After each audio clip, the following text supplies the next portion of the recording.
and half a cup of magnesium salts or Epsom salts. Then add in your favourite essential oils. I chose jasmine, lavender and frankincense. Now you don't need too much essential oil. I added way too much. It was very strong. You probably only need about 2 drops of each, so about 6 drops total. I bought all of my essential oils on iHerb. Then I added 2 tablespoons of dried rose petals and 2 tablespoons of dried lavender petals. I got my petals from a local Whole Foods store. Next, give your mixture a really good mix and blend everything really well.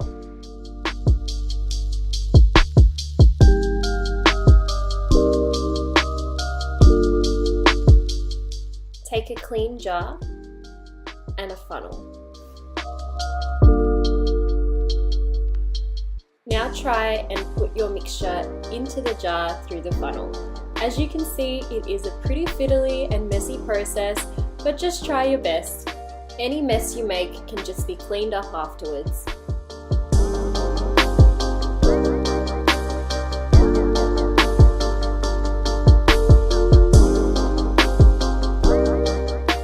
Once you've cleaned up any mess that you may have made, like me, it is time to decorate. To make the jar look a little bit more pretty and presentable, I'm just adding some more of the rose petals and lavender petals to the top. Spread your petals on the surface of the jar to make it look even and colourful. And then we're done. You can pretty up your jar however you want. I made a label on the computer and stuck it to the jar, and then popped a ribbon around the top as well. These make really awesome DIY personalised gifts that you can give to your family and friends. I personally have so much fun with DIY projects, so I hope you enjoyed this video and thank you for watching. Bye!